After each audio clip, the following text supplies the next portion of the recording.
In this video, we're diving into introvert-friendly side hustles you can do from your laptop without having to deal with constant people interaction or leaving your house. Hi, my name is Brian, and on this channel, we cut through the fluff to help you build income streams that actually fit your lifestyle and lower your financial stress over time. So if you've ever finished a working day feeling mentally exhausted, and honestly, I relate to that a lot, but not because the work was too hard, but it was just because you had to talk to so many people nonstop, and you'll probably relate to most of these things I'm talking about in this video, but there's meetings, small talk, customer calls, it all adds up. And for a lot of introverts, that constant interaction drains more energy than the actual job. Some of the side hustles we're going to talk about today are completely faceless, meaning you don't even need to show up on camera and you don't need to replace your full income for this to matter. Even a few $100s a month can make a real difference in our day-to-day lives because in this economy, we need every dollar we can get. So by the end of this video, you'll have at least one solid side hustle you can realistically start from your laptop.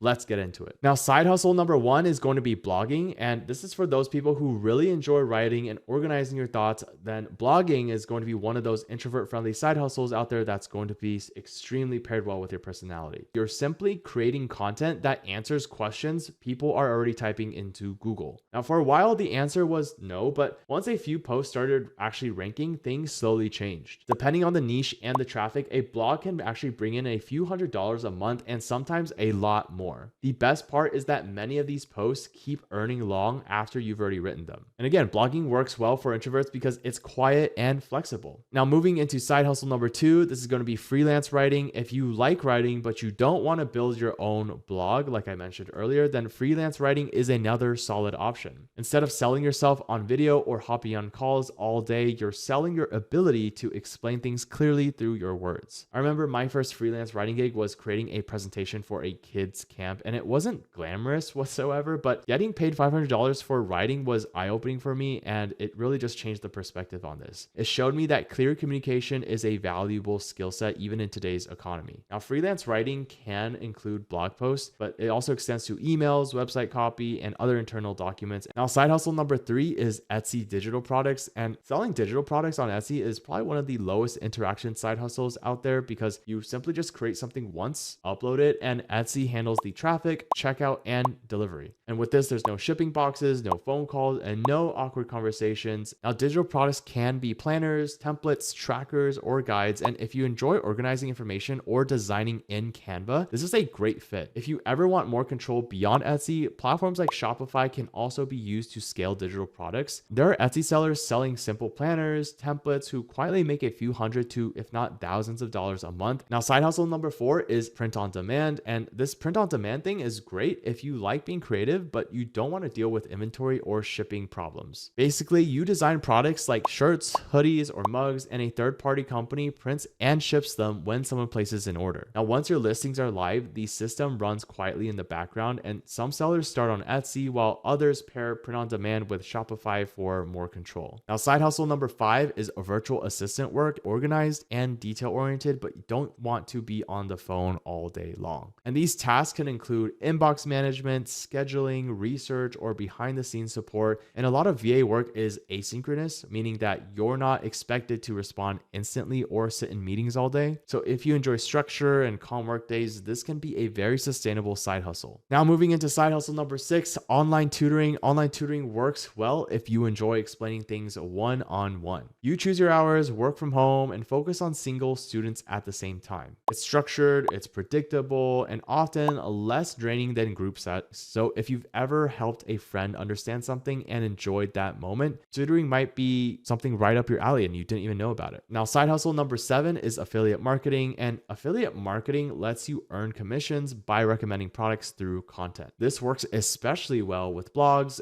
YouTube descriptions, YouTube videos, or simple websites. And I've written posts that still earn commissions years later, which still feels kind of wild because I sometimes don't even remember that. But many people use platforms like Wix, Squarespace, or Hostinger to host affiliate content and keep things simple. Affiliate marketing is how people like Charlie Chang built entire businesses recommending tools that they already use through content instead of sales calls. Now, side hustle number eight is stock photography. And I like this one because if you enjoy photography, a stock photo can turn your hobby into a passive income source. Now, what you want to focus on is on simple, useful images and things that businesses can actually use use on their web pages or anything like that. So if you've got a camera, get to work. Now, side hustle number 9 is user generated content, also known as UGC. And UGC involves creating content for brands to use on their own platforms. And my favorite part is that you don't need a massive following, and a lot of this content ends up running through TikTok ads. If you're comfortable creating, but you don't want to build a public facing brand of your own Instagram account, TikTok account, this can be a good middle ground. Now, side hustle number 10 is social media content creation, because this one surprises people, but content creation can actually be very introverted friendly. Talking to a camera is different than talking to people in real life, because you can pause, you can restart, or you can control the environment that you're filming in. There are also plenty of faceless creators who use voiceovers, text, or visuals instead of showing their face. Now, wrapping up on this video, I want to share some final thoughts. And ultimately, I just want to say that you don't need to start at all 10 of these side hustles. You just need one that fits how you work and how you live. And even a few $100s a month can create breathing room and options when you actually need them. And if one of these stood out to you today, let me know in the comments down below. But with that, thank you guys so much for watching, and I'll talk to you soon in the next one.